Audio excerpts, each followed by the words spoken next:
이재용 삼성 부회장 국정농단 재판에 발가락이 아파서 재판에 불출석했던 박근혜 전 대통령 오늘 또 다시 나오기로 했습니다. 법무법인 천일 노영희 변호사와 함께 이야기 좀 나눠보겠습니다. 노영희 변호사님 안녕하십니까? 네, 안녕하십니까? 네. 오늘 박근혜 전 대통령 발가락이 아파서 지금 못 나오겠다고 했었는데 어제 이제 유영하 변호사를 만나고 다시 나오기로 했군요. 네, 어제 그 재판, 그러니까 증인신문 오후에 하던 도중에 네.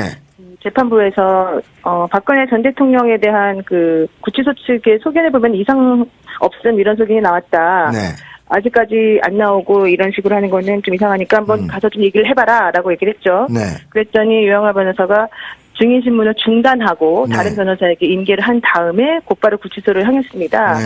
그리고 이제 결론적으로는 오늘 재판에 나오겠다라고 하는 의사를 밝힌 건데요. 실제로 구치소 측에서 만약에 그 박근혜 전 대통령의 건강에 이상이 있다라고 한다면은 네. 재판에 나오지 못할 정도의 이상이 있다라고 하는 소견을 정확하게 적어서 진단서를 첨부해서 재판부에 제출을 해야 되는 건데 네. 현재까지 나와 있는 그 박근혜 전 대통령 측의 자료가 너무 부실했고 결론적으로 이 사건 같은 경우에는 전 대통령이 기본적으로 재판을 못 받을 정도는 아니다. 이거는 고의적인 좀 재판 지연의 의도가 있다. 이런 식의 강력한 경고 메시지를 재판부에서 이제 보냈습니다. 네. 게다가 이제 검찰 측에서도 이런 식으로 나오게 된다면 10월 달에 1차 그 구속기간이 만료되지만 우리는 아직까지 롯데와 관련된 뇌물 혐의에서 박근혜 전 대통령에 대해서 구속 사유에 집어넣지 않았었기 때문에 네. 그 뇌물 관련된 그러니까 롯데 뇌물 관련된 부분을 다시 한번 구속영장에 명기해서 2차 구속을 끌어내겠다. 이제 이런 입장을 사실은 간접적으로 시사했죠. 네. 구속 기간을 또 연장시킬 수도 있다는 그런 압박도 또 그렇죠. 했기 예. 때문에. 그렇기 때문에 아마 전반적으로 이제 종합적으로 검토를 해서 오늘 나와야 되겠다라고 생각한 것 같습니다. 지난번에는 굽이 높은 이제 구두를 신고 나온 게 이제 카메라에 잡혔는데 네네. 오늘은 좀 신발을 바꿔 신고 나온다고 하더군요. 이게 이제 워낙 방송에 많이 나왔고 네. 사실 발가락이 아프신 분이 무슨 높은 구두를 신고 네. 나오느냐 이런 비난이 있으니까 네. 원래 정장을 입었기 때문에 어쩔 수 없었다라고 하는 이제 의견을 밝혔었긴 했는데 네네. 이제 결과론적으로는 조금 편한 신발을 신고서 이렇게 최대한 재판에 협조하고 본인이 그동안 꾀병이 아니었다는 것을 네. 국민들께 알리겠다 이제 네. 이런 의도로 보입니다. 예.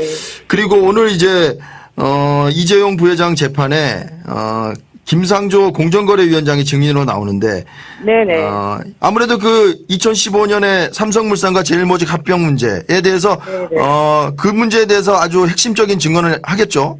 그렇죠. 왜냐면 이제 그 김상조 그 공정위원장 같은 경우에는 공정위원장으로 임명되기 전부터 워낙 이 재벌들이 그 승계를 적극적으로 하는 것에 대해서 상당히 불만을 표시해 왔었고, 네. 특히 그 삼성 에버랜드 전환사채를 이용해서 그 이재용 부회장이 편법적으로 징여받는 행위가 매우 부도덕적이다라고 하는 것을 줄기차게 강조해왔던 분이거든요. 네. 이 분이 작년에 이 사건이 터졌을 무렵부터 시작해서 계속해서 이 이재용 부회장을 봐주기 위한 박근혜 전 대통령과의 커넥션이 있다라고 하는 것을 여러 곳곳에서 말씀을 이미 한 바가 있고 네. 그러한 기조에 맞추어서 재벌 개혁이 이루어져야 된다라고 하는 것을 대통령이 끊임없이 조언했던 분입니다. 네. 아마도 오늘 이제 재판이 나오게 되면 그동안 학자로서 그분이 연구했던 특히 삼성에 대한 저격수로 불릴 만큼 그렇죠.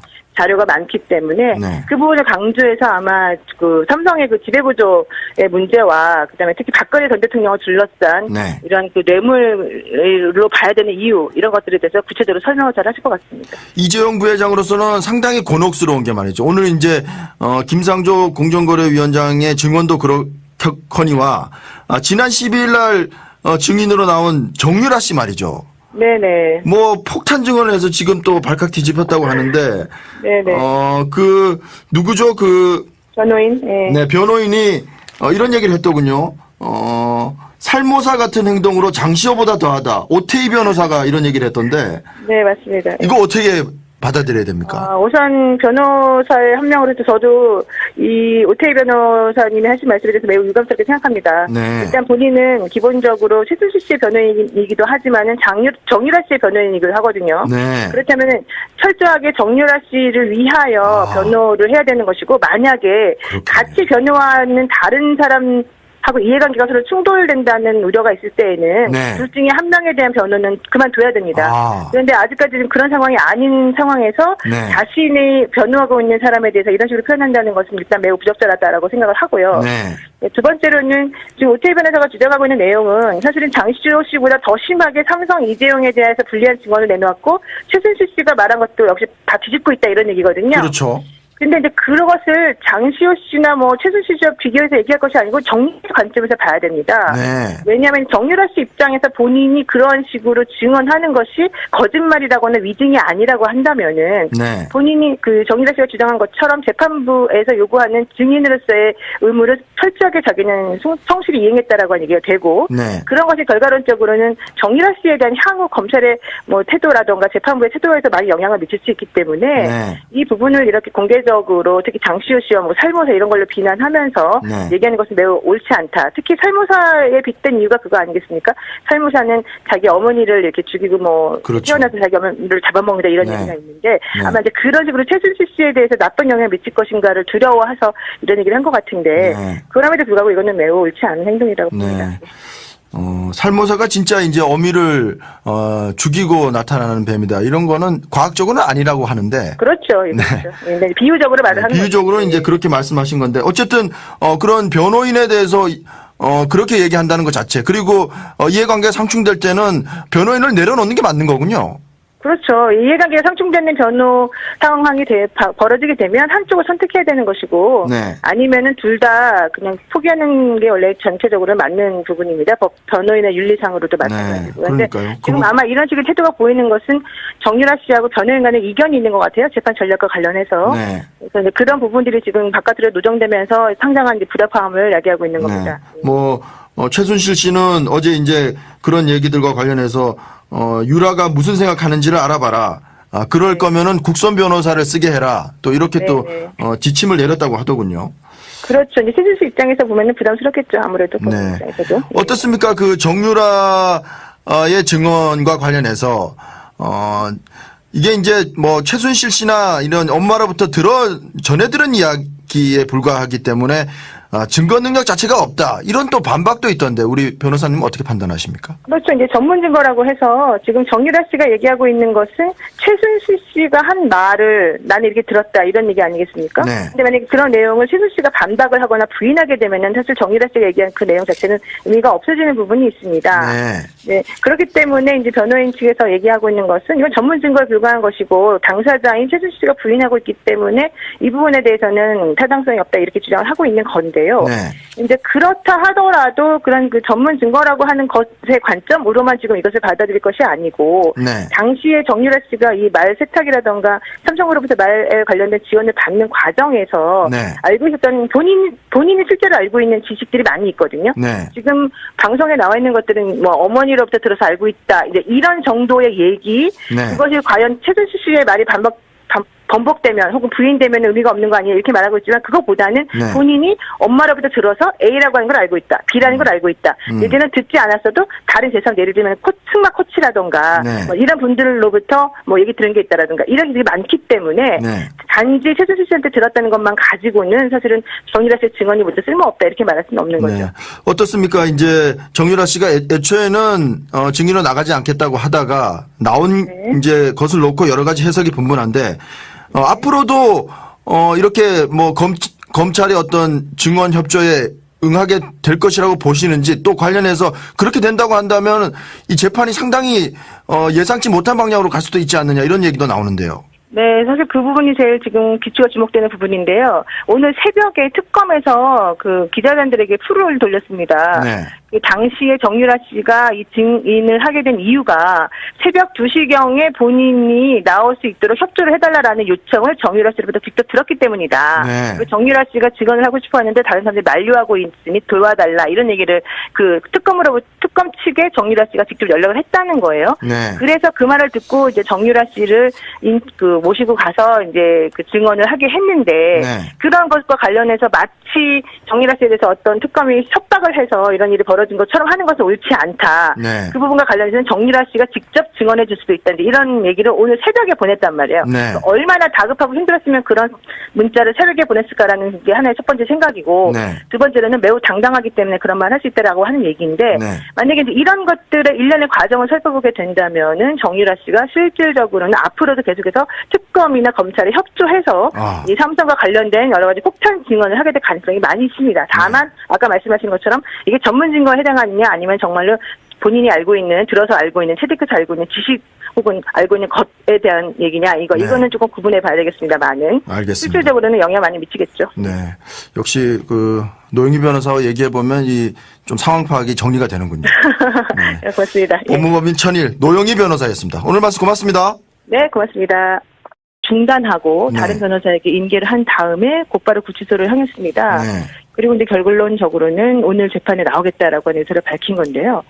실제로 구치소 측에서 만약에 그 박근혜 전 대통령의 건강에 이상이 있다라고 한다면은 네.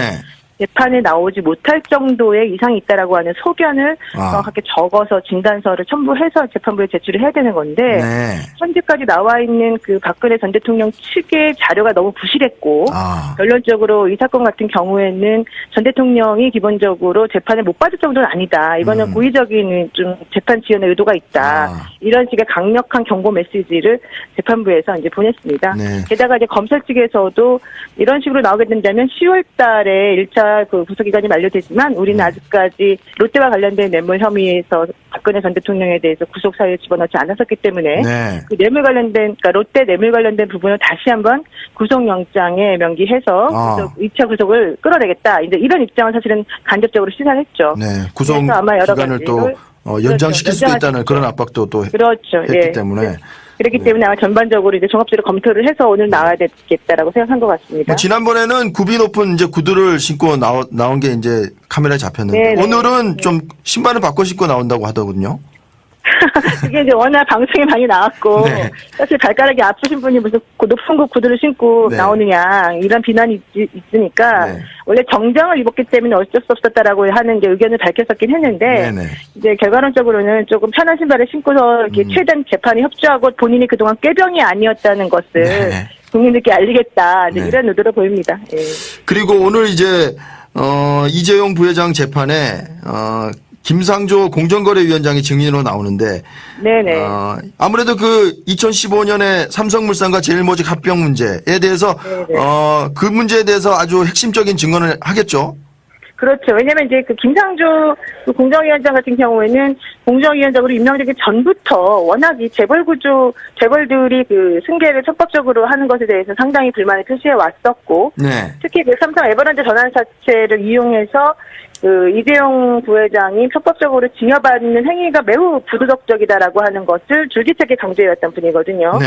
이 분이 작년에 이 사건이 터졌을 무렵부터 시작해서 계속해서 이 이재용 부회장을 봐주기 위한 박근혜 전 대통령과의 커넥션이 있다라고 하는 것을 여러 곳곳에서 말씀을 이미 한 바가 있고 그러한 기조에 맞추어서 재벌 개혁이 이루어져야 된다라고 하는 것을 대통령이 끊임없이 조언했던 분입니다.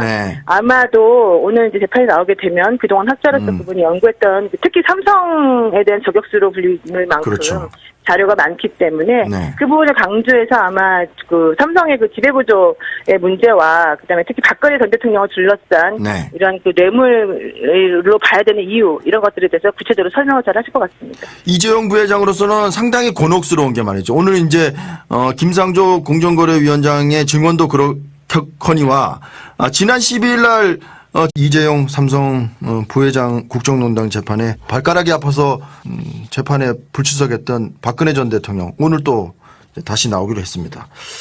법무법인 천일 노영희 변호사와 함께 이야기 좀 나눠보겠습니다. 노영희 변호사님 안녕하십니까? 네, 안녕하십니까? 네. 오늘 박근혜 전 대통령 발가락이 아파서 지금 뭐 못 나오겠다고 했었는데 어제 이제 유영하 변호사를 만나고 다시 나오기로 했군요. 네, 어제 그 재판, 그러니까 증인신문 오후에 하던 도중에 재판부에서 박근혜 전 대통령에 대한 그 구치소 측의 소견을 보면 이상 없음 이런 소견이 나왔다. 아직까지 안 나오고 이런 식으로 하는 거는 좀 이상하니까 한번 가서 좀 얘기를 해봐라라고 얘기를 했죠. 네. 그랬더니 유영하 변호사가 증인신문을